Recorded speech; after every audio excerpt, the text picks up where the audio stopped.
on va poursuivre dans notre système de blueprint. On va aller chercher notre level third person map. Je vais pas sauvegarder. Je vais rester ça là. Si vous voulez sauvegarder, évidemment, libre à vous. De vous faire plusieurs projets en fait. Euh, Moi, je vais juste supprimer parce que je n'ai pas besoin. Donc, on va enlever mes levels. Ce qu'on va faire, en fait, on va juste essayer de voir comment est-ce qu'on peut faire des actors blueprints, en fait, et interagir avec notre personnage, parce que c'est un peu la base de ça. Et on va avoir une fonction qui est quand même assez native, qui est pas quand même assez native, qui est totalement native de Unreal, qui est super importante, qui s'appelle Timeline aussi en même temps. Ce qu'on va faire, c'est qu'on va se faire un blueprint avec une porte qui va s'ouvrir quand on va arriver dedans. Donc, on aurait fait une porte d'épicerie ou une porte de supermarché, grosso modo. Donc, on va aller dans notre dossier blueprint. On va se créer un blueprint class, pardonnez-moi. Donc, actor. Je vais l'appeler BP pour blueprint et je vais l'appeler door pour porte. Je vais l'ouvrir comme ça. Donc, on commence comme ça. C'est pas bien complexe. Quelques petites manipulations de plus à faire, mais pas rien de très impressionnant à mon avis.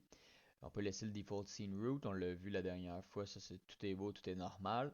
Ce qu'on va faire, c'est qu'on va commencer à ajouter des composants. On peut le faire de plusieurs façons. Je vais juste me mettre ici. Hop. On va aller chercher, en fait, dans notre starter content, dans notre dossier starter content, on devrait avoir dans les props, on devrait avoir les deux trucs. En fait, on a door et door frame. Pouvez en sélectionner un, commencer par ça. On va ajouter le component. Je sais pas si, en fait, je comme pas souvenir si on fait ça comme ça. On fait add components. Est-ce qu'il va le faire? Non, ok, c'est ce que je me demandais. On va essayer d'ajouter notre component comme ça. Euh, Add skeletal mesh. Pas skeletal mesh, non, on n'a pas de squelette. On peut faire un static mesh. Hop. Donc, on ajoute notre porte. On va faire la même chose en fait avec notre door frame. Add component, SM door frame. Est-ce qu'elles sont alignées? Non, pas du tout. Je vais vous demander de remarquer quelque chose. Si je sélectionne la porte, euh, le gizmo est au centre du cadrage de la porte. Et si je prends la porte, il est au coin. En fait, c'est vraiment le point pivot euh, de notre truc. Là, c'est pas parfait. Il fallait que je disable la grid. Je vais essayer de t'inquiète là-dedans. Faire ça un petit peu mieux. Ça me semble un petit peu mieux comme ça. Donc, pourquoi est-ce que notre gizmo est dans le coin là? C'est qu'en fait, en position relative, gizmo ici, parce que son point pivot est là, parce que si on veut pouvoir la rotationner, on va pouvoir la rotationner à partir de ce point-là directement. Donc, c'est totalement logique. C'est exactement ce qu'on veut. Donc, on a ces deux morceaux-là. Il va nous falloir un troisième morceau. Donc, un petit bout de théorie comme ça. Tout à l'heure, dans une vidéo précédente, en fait, ce qu'on a fait, c'est qu'on a simplement ajouté une trigger zone, une trigger box qu'on avait dans ça ici. En fait, un box trigger, excusez-moi.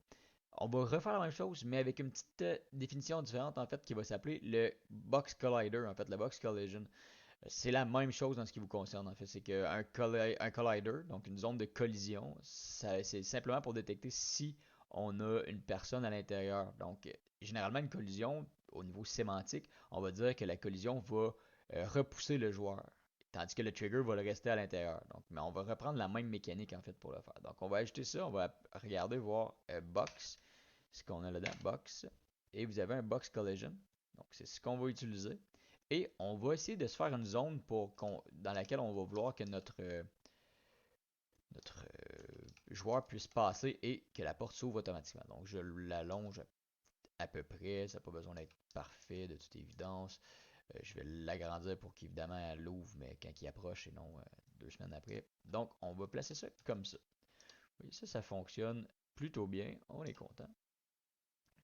On a notre setup dans notre viewport de près. Tout est là, tout est correct, on n'a pas besoin de rien faire. Je vais juste renommer ça parce que c'est un peu troublant. Je sais pas pourquoi il a fait ça, merci. Je pèse sur F1 à la place de F2. F2 c'est pour renommer, soit dit en passant. Donc je vais l'appeler Triggerbox, mettons, pour justement être un petit peu plus cohérent dans la sémantique de la chose, ce qui est pas nécessairement la force de Unreal directement. Donc ça c'est fait, on est bien. On n'a pas besoin d'aller le construction script, c'est pas ce qui nous intéresse à l'instant. On peut effacer en fait les nœuds de départ, on n'aura pas besoin de ceux-ci. Ce qu'on va faire, c'est qu'on va prendre notre trigger box et on va ajouter les composants en fait qui vont y être liés. Donc on va faire simplement clic droit. Vous avez plusieurs façons de faire ça, mais ça c'est une façon facile de faire. Donc clic droit, sélectionne, on clic droit et on fait add event. Donc il va déjà directement lui faire référence. On va prendre en fait ceux qu'on connaît déjà, donc on component begin overlap, donc quand il va entrer dans les collisions. Et on va faire la même chose encore avec le trigger box, on va tout de suite se prendre le end overlap, donc quand il sort de la collision. Ce ne sera pas bien plus complexe que ça en ce qui me concerne. Je vais enlever le panneau details, je vous laisse un petit peu plus d'espace visuel.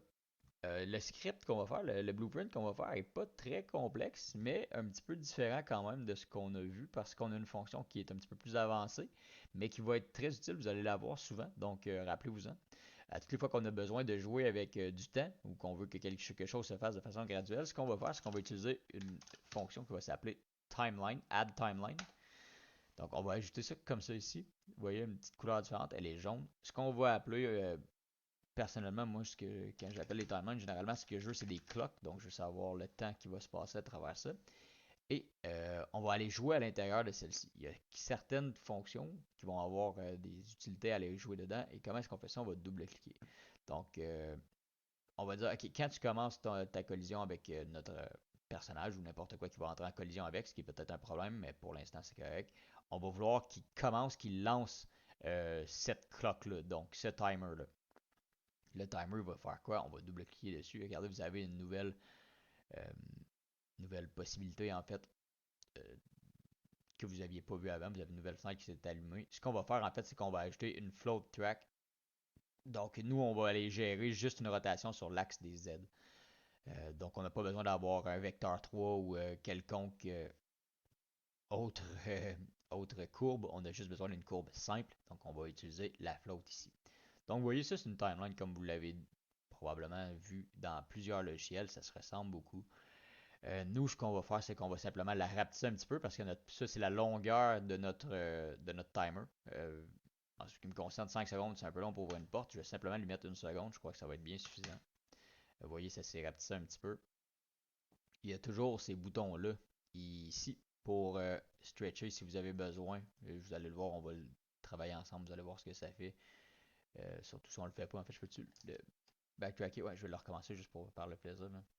Donc, on va recommencer à 2. Hop, ici. Ah, elle est restée là. Delete. Delete. Fonction comme ça.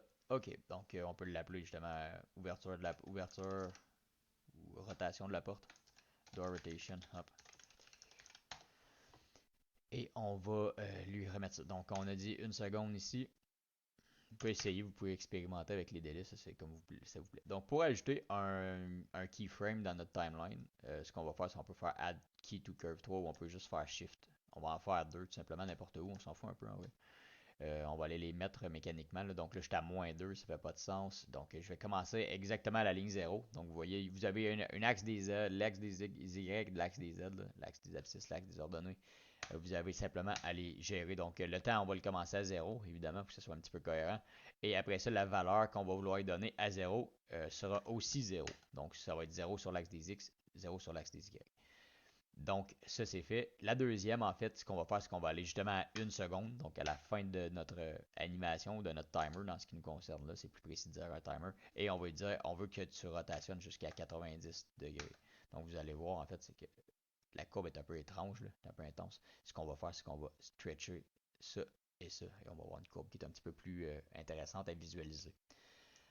Il y a plusieurs possibilités, là. Vous pouvez ajouter évidemment des keyframes, vous pouvez aller mettre des courbes qui vont être un peu différentes. Vous allez pouvoir faire des sigmoïdes, vous allez pouvoir faire plusieurs choses, là, dépendant de ce que vous avez envie de faire euh, si besoin y est. Là. Vous allez jouer avec ça. Une porte devrait s'ouvrir normalement, donc je vois pas l'intérêt de faire autre chose avec ça. Ça fait le tour, il n'y a pas grand chose d'autre à faire avec ça pour l'instant. On n'a pas besoin de sauvegarder, on est encore dans le même. Vous voyez, c'est juste une fenêtre qui s'est ajoutée. Là. On n'a pas besoin d'aller plus loin que ça. Éventuellement, pour faire les ease in, ease out, on peut utiliser des fonctions sigmoïdes et des trucs comme ça, mais on les verra un petit peu plus tard. Je pense que ça va être prendre le temps de bien apprivoiser ça. Donc, ça va fonctionner. On est correct avec ça. On va retourner à notre event graph. Et ce qu'on va faire, c'est qu'on va en fait aller chercher directement une référence de notre porte. Donc, comment est-ce qu'on fait? Vous vous rappelez, on prend notre porte et non notre frame, mais vraiment la porte. Et on va le glisser déposer comme ça. Parce que c'est elle qu'on va vouloir faire une rotation. Vous voyez, il y a un truc qui s'appelle Door Rotation qui s'est ajouté ici. Là. Si vous aviez pas fait ça, ou si vous l'appeliez différemment, elle veut plus se faire changer de name, rename. Euh, Ma rotation, juste pour le plaisir que vous voyez bien que c'est notre truc qui s'est ajouté là. Donc vous avez la rotation, ou ça peut être plus précis, on pourrait faire rotation sur Z, parce que c'est ce qui va nous intéresser. Juste par principe, je vais vous le montrer aussi. Si je prends la porte, non, je vais vous le montrer directement ici. Si je prends ma porte, qui n'est pas mon blueprint, mais qui est vraiment ma porte, si je veux l'ouvrir, ma porte, sur quel axe je dois la tourner, pas certainement pas celle-là, ce serait un peu étrange. Celle-là non plus. Donc la bleue ici, vous voyez dans le code de couleur, suivez le code de couleur, on est vraiment dans l'axe des Z. Donc je retourne dans mon event graph. C'est une rotation sur Z. Je vais me créer en fait une fonction pour pouvoir rotationner celle-là. Il faut vraiment bien différencier. Okay? Prenez le temps de le réfléchir. Ça, c'est juste un timer en fait qui va faire changer une valeur de 0 à 1 seconde. La valeur va évoluer de 0 à 90 degrés. C'est tout. C'est pas plus compliqué que ça. C'est juste une variable qui va évoluer avec le temps. Donc cette valeur-là, la valeur de cette variable-là, il faut qu'on l'attribue en fait à vraiment une fonction qui va faire tourner notre porte. Donc la fonction qui va faire tourner notre porte, comment est-ce que ça pourrait s'appeler? Regardons rotation. Rotation, vous en avez plusieurs. Vous avez add local rotation ou set get rotation, get world rotation, add relative. Il y a deux possibilités en fait. Get, set ou add. Et vous avez soit relatif ou en world. Donc la différence en fait est simple. C'est que la, la rotation, comme le déplacement en fait, quand vous êtes en world, vous allez déplacer ça avec le pivot au milieu de l'objet parce que ça va se déplacer par rapport au monde. Tandis que si vous le faites en relatif, ça va faire une rotation relative à l'objet lui-même. Donc nous, en ce qui nous concerne, c'est vraiment la rotation relative parce qu'on veut que le pivot soit dans le coin de la porte pour pouvoir faire une rotation qui est normale. Donc on va faire set relative rotation comme ça ici. Et là, vous faites, ah merde, comme il me donne les trois en même temps. Moi, si je veux juste le mettre sur le Z, ça marche pas. De toute façon, il y a un bon indice. La couleur n'est pas la bonne. Donc, ça ici, c'est un float. Ça ici, c'est un vecteur 3. Donc, qu'est-ce qu'on peut faire avec ça? On peut simplement faire clic droit là-dessus et vous pouvez split struct pin. Donc, ça c'est un petit peu plus avancé. Les structs, on va les voir peut-être un peu plus tard. Donc, vous pouvez complètement exploser ça. Et là, vous voyez, on a trois floats à la place pour chaque. Et on a un float pour chaque, donc trois données. Et on peut faire un lien avec ça comme ça. Donc là, en ce moment, ça devrait fonctionner. On va compiler et on va aller tester ça. Je vais le sauvegarder aussi. Hop, retourner là. Je vais enlever cette porte-là qui n'est pas la bonne. Je vais aller chercher mon blueprint. Donc on retourne dans Content. On va aller chercher notre porte, BP Door. Et je vais appuyer sur Play. Je vais promener ici. Ah, non. Un problème. Qu'est-ce qui se passe avec toi? En plus, il n'y a pas de collision sur la porte. Qu'est-ce que c'est ça?